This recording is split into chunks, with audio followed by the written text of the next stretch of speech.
আমরা সাধারণত এক্সিবিশন ম্যাচে এমন রেড কার্ড দেখি না, বাট যেটা হয়ে গিয়েছে মাঠে সেটি কন্ট্রোল করার জন্য রেফারির আর কোনো উপায় ছিল না আমি বলবো। So I think this was fair call. এবং একজন ম্যানেজমেন্ট বা কোচের আর্জেন্টিনা ডাগআউটে কেউ একজনকে হয়তোবা রেফারি রেড কার্ড দেখিয়েছে, সেই ক্ষেত্রে তিনি দক্ষ হাতে ম্যাচ পরিচালনা করছে। This shouldn't be like this.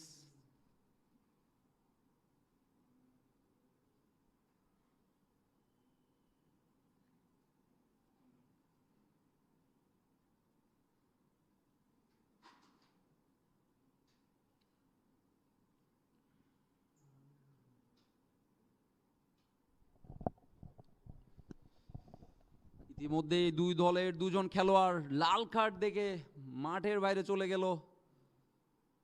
আবারও খেলা শুরু। খেলার একদম শেষ অর্ধে আমরা প্রবেশ করেছি। উত্তেজনা বিরাজ করছে মাঠে। দু দলের খেলোয়াড়দের আপ্রাণ প্রচেষ্টা জয় ছিনিয়ে নেওয়ার প্রত্যয়ে এগিয়ে চলছে বাংলার দামাল ছেলেরা। লাতিন বাংলার সেই শক্তিশালী দল আর্জেন্টিনার যুবারা। দেখা যাক কি হয়।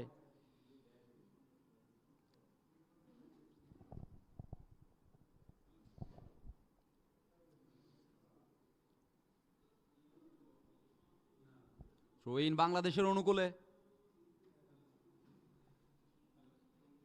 মানিক ড্রিবলিং করার চেষ্টা ছিল, সেক্ষেত্রে আবারও থ্রোয়িং।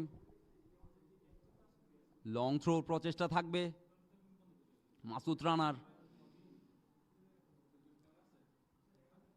আর্জেন্টিনার অনুকূলে বল, আবারও বাংলাদেশের দখলে বল।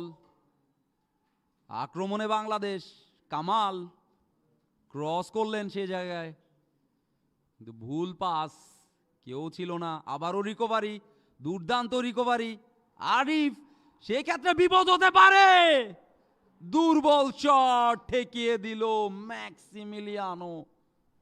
কোনো বিপদ নয়, অসাধারণ একটি সুযোগ মিস করলেন ৯ নাম্বার জার্সি পরিহিত খেলোয়াড় মানিক।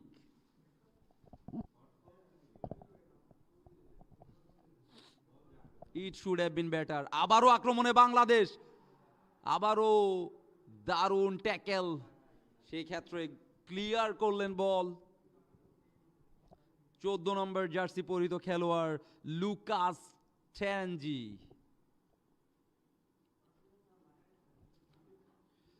আরও একটি পরিবর্তন আমরা দেখতে পাচ্ছি। ১৫ নম্বর জার্সি পরিহিত খেলোয়াড় তারেক, তিনি মাঠে প্রবেশ করবেন।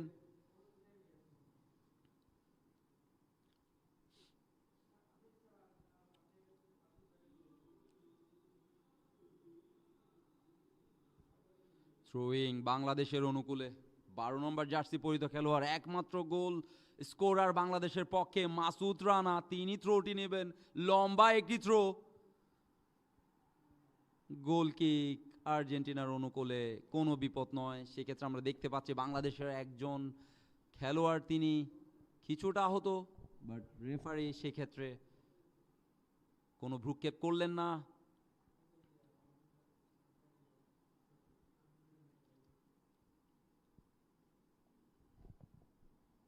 কামাল, দলীয় ক্যাপ্টেন। তারেক হোসেন, বদলি খেলোয়াড়, মাঠেই নামিয়ে তার প্রতিভার স্বাক্ষর রাখতে শুরু করলেন।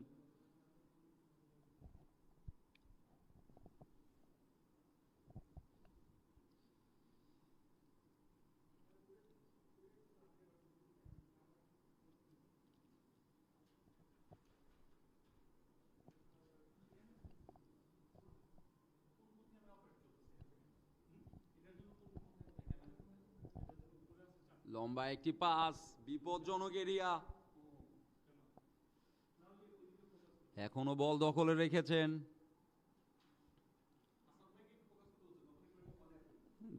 ডিফেন্ডারদের দক্ষ